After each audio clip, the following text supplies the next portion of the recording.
Hello everyone, happy Holi, শুভ গৌর পূর্ণিমা। গৌর পূর্ণিমার উদ্দেশ্যে তার আগের দিন মতিচুরের লাড্ডু আর দিদিভাই এখানে গোলাপজামুন ভাজছে, আর আমি এখানে দেখো মহারানীর মতন পোজ দিয়ে আঙুর খাওয়ার চেষ্টা করছি। তারপরও রং খেলতে যাবে বলে বেরিয়ে পড়েছে। আর তোমাদের হোলি কেমন কাটলো তোমরা অবশ্যই জানিও। আর গৌর পূর্ণিমার উদ্দেশ্যে ভগবানের অভিষেক করা হচ্ছিল। গৌরাঙ্গ, নিত্যানন্দ আর গোপাল সবাইকেই দেখো নতুন হোলির উদ্দেশ্যে বসন্ত পঞ্চমী নতুন ড্রেস পরানো হয়েছিল, তাদেরকে রঙও খেলতে দেওয়া হয়েছিল, কারণ ভগবান কৃষ্ণের দোল উৎসব খুব পছন্দের। এখানে ভগবানকে স্ট্রবেরি ভোগ লাগানো হয়েছিল, একাদশীর মতন আমরা যেহেতু পালন করি সেটাই খাচ্ছিলাম। খেতে টকটক ছিল, অ্যাভারেজ ছিল। এখানে সাবুর পায়েস খাচ্ছি, তোমরা এটা রেসিপি জানতে চাইলে কমেন্ট করো। তারপর সন্ধ্যেবেলা বেরিয়ে পড়েছিলাম আমি, বোনপদ, দিদা মন্দিরে যাওয়ার উদ্দেশ্যে। বাপি আগে থেকেই ছিল, আর মন্দিরে সেদিন ছিল প্রচণ্ড ভিড়।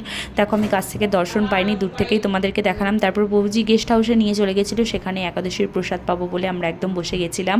আর এখানে দেখো কীরকম দুষ্টুমি করছে, আমাকেও তোমাদেরকে একটু দেখিয়ে দিলাম। তারপরে দেখো এখানে অমৃত দিয়েছিল, ভগবানের চন্দ্রামৃত দিয়েছিল। তারপর সব কিছু খেয়ে হেঁটে হেঁটে বাড়ি চলে এলাম। টাটা, দেখা হচ্ছে নেক্সট ভিডিওতে।